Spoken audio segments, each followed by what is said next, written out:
Hello and welcome to my YouTube channel. सो आज का हमारा टॉपिक होगा एब्रेप्शियो प्लेसेंटा। तो ये टॉपिक आता है ऑब्स्टेटिक्स एंड गायनेकोलॉजी के अंडर में। तो सबसे पहले बात करेंगे कि आखिर ये है क्या। उससे पहले जान लेते हैं इसे और किस टर्म से बोला जाता है। तो इसका नाम होता है एक्सीडेंटल हैमरेज या फिर premature separation of the placenta. अभी आपको दोनों ही समझ में आ जाएंगे आखिर इसके दोनों नाम ये क्यों है। पहले बात कर लेते हैं एब्रेप्शियो प्लेसेंटा की क्या है। ये एक तरीके से एंटीपार्टम हैमरेज होता है। एंटीपार्टम हैमरेज मतलब कि after the 28 week of gestation के बाद से बिफोर द चाइल्ड बर्थ इसमें वजाइनल ब्लीडिंग होती है और उसी को कहते हैं एंटीपार्टम हैमरेज। अब ये एक टाइप का एंटीपार्टम हैमरेज होता है जिसमें क्या होता है कि ब्लीडिंग होती है due to premature separation of normally situated placenta. इसमें होता क्या है कि यूट्रस के अंदर नॉर्मली सिचुएटेड प्लेसेंटा, ऐसा नहीं कि उस प्लेसेंटा की साइट गलत हो या कुछ ऐसा प्रॉब्लम हो। नॉर्मली सिचुएटेड था, सब कुछ नॉर्मल था, but due to some condition उसमें क्या होता है प्रीमेच्योर सेपरेशन हो जाता है। जैसे कि ये अगर एक यूट्रस है, इसमें इस तरह से ये प्लेसेंटा अटैच्ड है, तो क्या होगा कि सेपरेशन हो जाएगा। अभी उसकी वजह से एब्रेप्शियो प्लेसेंटा इसका नाम है। दूसरा एक्सीडेंटल हैमरेज, क्योंकि ड्यू टू सम कंडीशन यहाँ पे हेमरेजिक कंडीशन हो रही है, ब्लड लॉस हो रहा है इसमें से, इस वजह से एक्सीडेंटल हैमरेज। और premature separation of placenta, placenta का सेपरेशन होना चाहिए था after the delivery of child, but यहाँ पे क्या हो रहा है कि एंटीपार्टम पीरियड में ही सेपरेशन ऑफ प्लेसेंटा हो रहा है, इसलिए premature separation of the placenta. Then आते हैं इसके वैरायटीज पे, यानी कि इसके टाइप्स पे। तो इसके 3 टाइप्स होते हैं फिलहाल मेनली। पहला होता है रिवील्ड, दूसरा होता है कंसील्ड और तीसरा होता है मिक्स्ड। तो ये था कि ब्लड लॉस जो है वो मतलब अगर दिख रहा है या नहीं दिख रहा है, ये उसके अकॉर्डिंग पे इसके ये 3 क्लासिफिकेशंस होते हैं। सबसे पहले होता है रिवील्ड। रिवील्ड का नाम से मतलब समझ में आ रहा है कि जो भी ब्लड लॉस है वो विजिबली हमें दिख रहा है। तो इसमें होता क्या है कि blood comes out from the cervical canal. जो भी ब्लड लॉस होगा इसमें वो सर्वाइकल कैनाल के थ्रू बॉडी के बाहर आ जाएगा। और ब्लड लॉस कहां से होगा? From in between the membrane and the decidua. जो मेम्ब्रेन और डेसिडुआ के बीच से ब्लड लॉस होगा और वो थ्रू सर्वाइकल कैनाल बॉडी से रिलीज आउट हो जाएगा। तो इसका ये डायग्राम है। यहां पे अगर आप इस डायग्राम को देखेंगे तो ये देखिए, ये मेम्ब्रेन है, ये मेम्ब्रेन है इस जगह पे, और ये डेसिडुआ हो गया। डेसिडुआ मतलब endometrium layer of the maternal uterus. तो ये हो गया मैटरनल यूट्रस का डेसिडुआ, ये हो गया मेम्ब्रेन। इसके बीच से जो ब्लड लॉस हो रहा है, अब देखिए वो ब्लड लॉस होते हुए आया और थ्रू सर्वाइकल ओपनिंग वो बॉडी के बाहर निकल गया।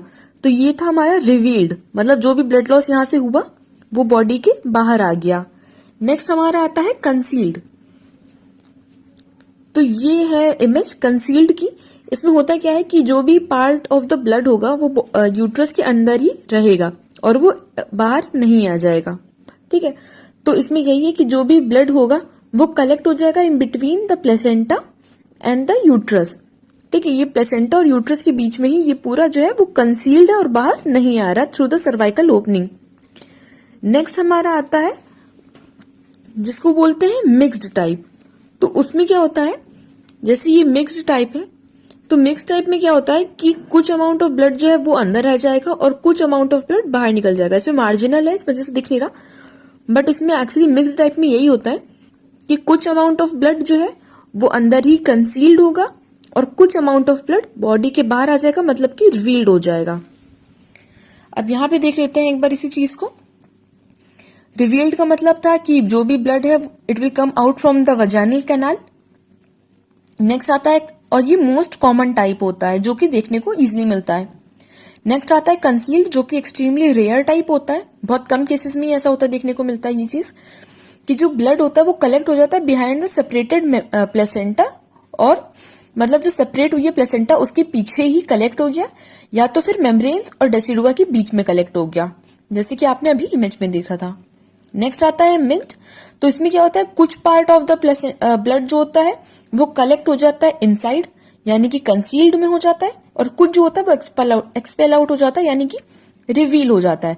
मतलब थोड़ा ब्लड जो है वो यूट्रस में ही रहेगा और थोड़ा ब्लड थ्रू सर्वाइकल लॉस बाहर आ जाएगा। तो ये थे हमारे 3 टाइप्स। नेक्स्ट हम बात करते हैं इसकी इंसिडेंस रेट की। तो 30% ऑफ टोटल एपीएच जो होते हैं वो एब्रेप्शियो प्लेसेंटा की वजह से देखने को मिलते हैं। टोटल हॉस्पिटल में जितने भी एपीएच रिलेटेड केसेस आते हैं, एंटीपार्टम हेमरेज रिलेटेड केस आते हैं, उसमें say about 30% of the cases एब्रेप्शियो placenta की वजह से होते हैं। मोस्टली ये देखने को मिलता है इन द थर्ड ट्राइमेस्टर, यानी कि 60% ऑफ द टोटल एब्रेप्शियो प्लेसेंटा के केसेस जो होते हैं उसमें से 60% थर्ड ट्राइमेस्टर में होता है। देन आता है कि 1 in 100 डिलीवरीज, अगर एक जगह पे 100 डिलीवरीज परफॉर्म हो रही है तो उसमें अप्रोक्सीमेट 1 जो होता है उसमें इसका इंसिडेंस देखने को मिलता है। नेक्स्ट आएगा इटियोलॉजी। तो इटियोलॉजी कोई खास ऐसी फिक्स्ड नहीं है। रिस्क फैक्टर्स, इटियोलॉजी काफी सारी अननोन है, बट जो रिस्क होते हैं वो इस तरह से, सबसे पहले तो आएगा जनरल रिस्क, कि जनरली आखिर ऐसे कौन कौन सी कंडीशंस हो सकती हैं जिसकी वजह से एब्रेप्शियो प्लेसेंटा कॉज हो।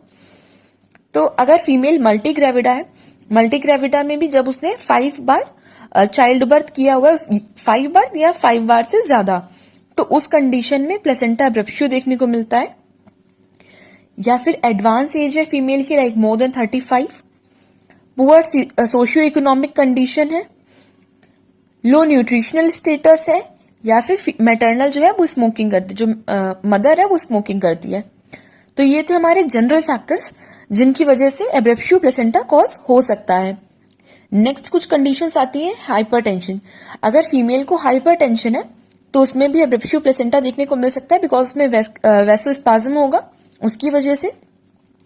देन कोई ट्रॉमा है, अब जैसे कोई ट्रॉमा हो गया या इंजरी हो गई जिसकी वजह से प्रीमेच्योर सेपरेशन हो गया, तो ट्रॉमा हो सकता है। Short cord during the time of delivery, जैसे जब सेकेंड स्टेज ऑफ लेबर होगा और जो बेबी होगा वो डिसेंट कर रहा होगा, तो उस कंडीशन में अगर कॉर्ड की जो लेंथ है वो बहुत ज्यादा शॉर्ट है तो हो सकता है कि premature separation of placenta possible हो। देन अगर कोई प्लेसेंटल अनोमली है, मतलब प्लेसेंटा में ही कोई ऐसी प्रॉब्लम है। कोकेन अब्यूज, अगर जो मैटरनल है वो मदर है, अगर वो किसी तरीके का कोकेन अब्यूज कर रही है, या फिर जैसे एक स्मोकिंग कॉज था, एक कोकेन हो गया, या फिर प्रायर हिस्ट्री ऑफ एब्रेप्शन, अगर उसको इससे पहले भी उसके प्रीवियस प्रेगनेंसी में एब्रेप्शियो प्लेसेंटा की कंडीशन उसको देखने को मिली है उसमें, तो हो सकता है कि दोबारा भी ये चीज देखने को मिल सकती है। नेक्स्ट हम आते हैं क्लिनिकल क्लासिफिकेशन पे। अभी जो हमने वैरायटीज या फिर टाइप्स की बात करी थी जिसमें रिवील्ड, कंसील्ड और मिक्स्ड था, वो था कि ब्लड हमें जितना दिख रहा है, बट इसमें क्या है कि इसमें होता है upon the degree of abruption. ये मतलब ये उस मेजर पे होता है कि कितना ज्यादा सेपरेशन हो चुका है, ये उसके बेसिस पे उसके कुछ क्लिनिकल ग्रेड्स होते हैं। तो ग्रेड्स होते हैं ग्रेड 0, ग्रेड 1, ग्रेड 2 और ग्रेड 3। अब बात करते हैं आखिर ये क्या है। तो ग्रेड 0 में एज सच एब्रेप्शियो प्लेसेंटा की कोई कंडीशन देखने को नहीं मिलती है, सारे क्लिनिकल फीचर्स 0 होते हैं, लाइक क्लिनिकल फीचर्स एब्सेंट होगी, कोई भी ब्लीडिंग नहीं होगी या फिर कंसील्ड या रिवील्ड हेमरेज नहीं होगा। ये पता कब चलता है कि जब आफ्टर द चाइल्ड बर्थ, जब प्लेसेंटल एक्सपल्जन हो जाता है, जब थर्ड स्टेज ऑफ लेबर हो जाता है, मतलब प्लेसेंटा एक्सपेल आउट हो गई, उसके बाद जब प्लेसेंटल एग्जामिनेशन होता है तब ये चीज पता चलती है कि एब्रेप्शियो प्लेसेंटा की भी कंडीशन थी। तो वही लिखा हुआ diagnosis is made after the inspection of the placenta. जब प्लेसेंटा को एग्जामिन किया गया तब पता चला कि एब्रेप्शियो प्लेसेंटा की कंडीशन प्रेजेंट थी। तो ये था ग्रेड 0 जहां पे कोई भी क्लिनिकल फीचर नहीं था। नेक्स्ट आएगा ग्रेड 1। तो ग्रेड 1 में माइल्ड ब्लीडिंग होगी, बहुत ही कम, मतलब वजाइनल ब्लीडिंग जो है वो बहुत ही स्लाइट है, बहुत कम है। यूट्राइन टेंडरनेस या तो बहुत कम होगा या तो एब्सेंट होगा, क्योंकि ब्लीडिंग ऐसा बहुत ज्यादा नहीं है, तो उसकी वजह से टेंडरनेस की भी चांसेस बहुत कम होते हैं। और एफएसएच जो होता है वो प्रॉपर होता है, गुड होता है उसकी कंडीशन, यानी फीटल हार्ट साउंड बिल्कुल नॉर्मल होगी और उसका मतलब ग्रेड 1 की वजह से फीटस पे कोई भी एडवर्स इफेक्ट नहीं होगा। नेक्स्ट आता है ग्रेड 2। तो इसमें माइल्ड या मॉडरेट वजाइनल ब्लीडिंग होती है। इसमें होता क्या है कि यूट्राइन टेंडरनेस जो होगी वो प्रेजेंट होगी, मतलब टेंडरनेस का मतलब हो गया पेन, टच पे पेन फील होगा। अगर आप उसको टच करोगे तो वहां पे थोड़ा सा हार्डनिंग भी फील होगी, प्लस फीमेल को जो होगा वो पेन भी होगा। देन मैटरनल पल्स इंक्रीज्ड, अभी बिकॉज सॉर्ट ऑफ एनीमिया की कंडीशन कॉज हो सकती है, तो इस वजह से ब्लड लॉस अगर हो रहा है तो पल्स रेट भी इंक्रीज हो जाती है। फाइब्रिनोजन जो होते हैं वो डिक्रीज हो जाते हैं। शॉक की कंडीशन एज सच प्रेजेंट नहीं होती है, एब्सेंट होती है, बिकॉज यहाँ पे ब्लीडिंग जो है वो माइल्ड टू मॉडरेट है, सीवियर नहीं है। तो शॉक की कंडीशन यूजुअली एब्सेंट होती है और फीटल डिस्ट्रेस देखने को मिल सकता है। ये देखने को मिल सकता है कि जो फीटल हार्ट रेट है वो डिक्रीज हो रहा हो, इस टाइप से, मतलब उसमें डिस्ट्रेस देखने को मिलेगा। नेक्स्ट आता है ग्रेड 3। तो ग्रेड 3 में क्या होता है, मॉडरेट टू सीवियर ब्लीडिंग होती है, ठीक है। और इसमें ज्यादातर देखने को मिलता है कि कंसील्ड टाइप ऑफ ब्लीडिंग हो सकती है, मतलब कि ब्लीडिंग होगी तो बट वो थ्रू वजाइनल ऑस या फिर सर्वाइकल ऑस बॉडी से बाहर आएगी नहीं और वो कंसील्ड ही रहेगी। तो इसमें यूट्राइन टेंडरनेस प्रेजेंट होगी, ऑब्वियस ही बात है, ब्लीडिंग बहुत ज्यादा हो रही है, कंसील्ड फॉर्म में है तो टेंडरनेस जरूर होगी। उसके बाद फीटल डेथ हो सकती है अगर सेपरेशन बहुत ज्यादा हो चुका है।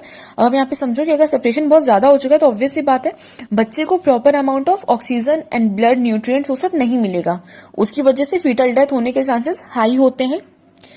मैटरनल शॉक की कंडीशन देखने को मिल सकती है और कोगुलेशन डिफेक्ट या फिर एन्यूरिया देखने को मिलेगा। Coagulation defect because of anaemia भी हो सकता है, और हाँ इसमें एनीमिया की चांसेस भी बहुत हाई होते हैं देखने को, बिकॉज ब्लड लॉस तो हो ही रहा है, चाहे वो कंसील्ड हो या रिवील्ड। तो वही अगर जो ब्लड लॉस है वो रिवील हो रहा है तब भी एनीमिया कंडीशन देखने को मिल सकती है, कंसील्ड है तब भी हो ही सकती है। तो ये थे हमारे ग्रेड्स। तो नेक्स्ट हम आते हैं इनकी क्लिनिकल फीचर्स के बारे में। अभी रिवील्ड और कंसील्ड या मिक्स्ड में, यहाँ पे मिक्स्ड लिखा जाए बट हम आपको कंसील्ड के भी बताते चलेंगे। तो इसके फीचर्स अलग अलग होते हैं, अगर ब्लड लॉस दिखाई दे रहा है तो क्लिनिकल फीचर्स अलग होंगे, अगर नहीं दिख रहा तो क्लिनिकल फीचर्स अलग होंगे। तो अब इसके क्लिनिकल फीचर्स की बात करते हैं। तो सबसे पहले सिम्टम क्या होगा, अगर वजाइनल ब्लीडिंग जो है वो रिवील्ड है, अगर मतलब ब्लीडिंग शो हो रही है तो उसमें क्या होगा, एब्डोमिनल डिस्कम्फर्ट होगा, पेन होगा और वजाइनल ब्लीडिंग प्रेजेंट होगी, यूजुअली स्लाइट, मतलब थोड़ी बहुत अमाउंट ऑफ वजाइनल ब्लीडिंग जो है वो प्रेजेंट होगी। मिक्स्ड के केस में जैसे आपको बताया था कि थोड़ी ब्लीडिंग जो होगी वो कंसील्ड फॉर्म में होगी और थोड़ी रिवील्ड फॉर्म में होगी, यानी कि ब्लीडिंग थोड़ी बहुत प्रेजेंट होगी और साथ ही साथ कंसील्ड में अगर कंसील्ड है तो ब्लीडिंग जो है वो प्रेजेंट नहीं होगी बट टेंडरनेस प्रेजेंट होगी और फीमेल को पेन होगा, इंटेंस पेन है। कैरेक्टरिस्टिक्स ऑफ ब्लीडिंग, ब्लीडिंग का कैरेक्टर क्या होगा, कॉन्टिन्यूअस डार्क कलर। अभी यहाँ पे रिवील्ड में डार्क कलर्ड ब्लीडिंग होगी, मिक्स्ड में होता है कॉन्टिन्यूअस होती है, डार्क कलर होती है, यूजुअली स्लाइड। अभी बिकॉज मिक्स्ड है तो इसकी वजह से स्लाइड ब्लीडिंग होगी, अगर इनकेस कंसील्ड होता है तो किसी भी तरह की ब्लीडिंग नहीं होगी। देन आता है जनरल कंडीशन।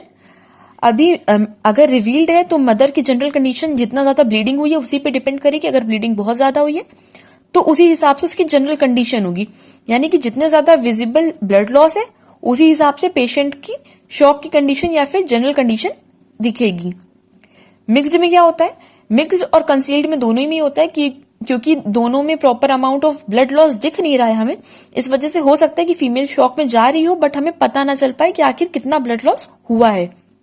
तो उसमें यहाँ पे प्रपोर्शनेटेड नहीं होता है कि फीमेल की जनरल कंडीशन प्रपोर्शनेट नहीं करती है ब्लड लॉस से। देन आता है पेलर। अभी जितना ब्लड लॉस हुआ रिवील्ड में, मतलब जितना ब्लड लॉस दिख रहा है हमें उतना ही ज्यादा फीमेल जो है ना एनीमिक कंडीशन में जाती जा रही है, उतना ही ज्यादा उस पर विजिबल ब्लड लॉस मतलब दिख रहा है और उसका जो कलर होगा वो उतना ही पेलर होता चला जाएगा। इसमें क्या होता है, बिकॉज ब्लड लॉस जो है वो प्रपोर्शनेट नहीं है, इस वजह से पेलर की कंडीशन जो है वो पता नहीं चल पाती है कि आखिर कितना ज्यादा ब्लड लॉस हुआ है और कितना ज्यादा फीमेल मतलब जो वो सीरियस कंडीशन में है। Features of प्रीक्लेम्शिया। प्रीक्लेम्शिया वो कंडीशन होती है जहां पे ब्लड प्रेशर फीमेल का राइज होता है, प्रोटीन यूरिया प्रेजेंट होता है और एडिमा प्रेजेंट होता है। तो फीचर्स ऑफ प्रीक्लेम्शिया रिवील्ड में ज्यादातर एब्सेंट देखने को मिलते हैं, बट अगर मिक्स्ड या कंसील्ड टाइप है तो उसमें यूजुअली एसोसिएटेड दिखते हैं कि हो सकता है वो फीचर्स भी प्रेजेंट हो। नेक्स्ट आता है यूट्राइन हाइट, कि यूट्रस की हाइट कितनी होगी, जितना एज ऑफ जेस्टेशन है उतनी यूट्रस की हाइट होती है इन रिवील्ड फॉर्म, क्योंकि जितना ब्लड लॉस था वो डिपॉजिट नहीं हो रहा और सारा का सारा बॉडी के बाहर जाता जा रहा है, इसलिए जितना जेस्टेशन पीरियड है उतना ही हमें यूट्रस की हाइट देखने को मिलती है। बट इसमें क्या होता है, इनलार्ज्ड यूट्रस देखने को मिलता है, चाहे वो मिक्स्ड हो या कंसील्ड। अगर मिक्स्ड होगा तो यूट्रस का इनलार्जमेंट थोड़ा होगा और अगर कंसील्ड होगा तो कंपैरेटिवली काफी ज्यादा होगा। नेक्स्ट आता है यूट्राइन फील, कि यूट्रस जो है वो नॉर्मल फील होगा, टेंडरनेस ज्यादा नहीं होगी, कॉन्ट्रैक्शंस फ्रीक्वेंट होंगे। उसके बाद इसमें क्या होता है कि यूट्रस टेंस होगा, टेंडर होगा और रिजिड होगा। अभी बिकॉज ब्लड डिपोजिशन नहीं हो रहा है रिवील्ड फॉर्म में, तो यूट्रस में टेंडरनेस भी किसी तरीके की नहीं होगी और नॉर्मल और सॉफ्ट फील होगा। बट मिक्स्ड या कंसील्ड में यूट्रस जो है वो टेंस्ड होगा, मतलब उसमें काफी टेंशन प्रेजेंट होगी, उसके बाद टेंडरनेस प्रेजेंट होगी और रिजिडिटी काफी ज्यादा प्रेजेंट होगी, वो बिकॉज ऑफ ब्लड डिपोजिशन। ये फीचर्स देखने को मिल रहे हैं। नेक्स्ट आता है fetal part. Fetal part easily मतलब महसूस हो जाएंगे हमें रिवील्ड में, बट कंसील्ड में या फिर मिक्स्ड में डिफिकल्ट होगा उन्हें मतलब फील कर पाना। अगर मिक्स्ड है तो एक बार को हो जाएंगे, बट अगर कंसील्ड है तो मतलब ज्यादा डिफिकल्ट होता है फीटल पार्ट्स को फील कर पाना। एफएसएच उसमें यूजुअली इरेगुलर होता है लेकिन प्रेजेंट होता है, और इसमें एब्सेंट हो सकता है अगर कंसील्ड फॉर्म में है या फीमेल पे प्रॉपरली लाइक उसको मॉनिटर नहीं किया गया, उसको देखा नहीं गया, हॉस्पिटलाइज नहीं करवाया गया, प्रॉपर केयर नहीं हुई, तो फीटल डेथ के चांसेस इसमें काफी हाई होते हैं कंसील्ड में। लाइक 50 to 100% चांसेस होते हैं फीटल डेथ के, बट जो रिवील्ड होता है उसमें 25 to 50% ही चांसेस होते हैं। तो आप समझ सकते हो कि कंपैरेटिवली कंसील्ड में ज्यादातर फीटल डेथ देखने को मिलती है। देन यूरिन आउटपुट इसमें नॉर्मल रहेगा और इसमें यूजुअली डिमिनिश्ड रहेगा। इसमें ओलिगोयूरिया या फिर एन्यूरिया रिवील्ड और कंसील्ड और मिक्स्ड में देखने को मिलता है। देन इसमें लेबोरेटरी टेस्ट कौन कौन से करेंगे, तो हीमोग्लोबिन लेवल इसमें जितना ब्लड लॉस हुआ है उतना ही हीमोग्लोबिन इसमें कम मिलेगा रिवील्ड में। बट इसमें क्या होता है, बिकॉज प्रोपोर्शनेटेड नहीं है, इस वजह से रिवील्ड कंसील्ड और मिक्स्ड में मतलब जो होता है कि दिख जितना रहा है उससे भी ज्यादा कम हीमोग्लोबिन लेवल्स पाए जाते हैं। देन कोगुलेशन प्रोफाइल इसमें यूजुअली अनचेंज्ड होती है, मतलब कोगुलेशन में कोई सच प्रॉब्लम नहीं होती है। बट मिक्स्ड या कंसील्ड में क्या होता है, कोगुलेशन की क्लॉटिंग टाइमिंग जो होती है वो इंक्रीज हो जाती है, फाइब्रोनोजन लेवल्स कम हो जाते हैं, प्लेटलेट काउंट कम हो जाता है, इंक्रीज्ड पार्शियल थ्रोम्बोप्लास्टिन टाइम और एफडीपी एंड डी डाइमर ये सब इंक्रीज हो जाता है। Next urine in the protein, urine for protein sorry. तो इसमें बिकॉज पहले कहा गया था कि प्रीक्लेम्शिया के चांसेस एब्सेंट होते हैं, तो एब्सेंट ही रहेगा, और इसमें यूजुअली प्रेजेंट होते हैं बिकॉज इसमें प्रीक्लेम्शिया के चांस वो जो है फीचर्स वो एसोसिएट करते हैं। उसके बाद आता है हमारा कंफ्यूजन फॉर डायग्नोसिस। तो इसमें हम इधर बात कर लेते हैं।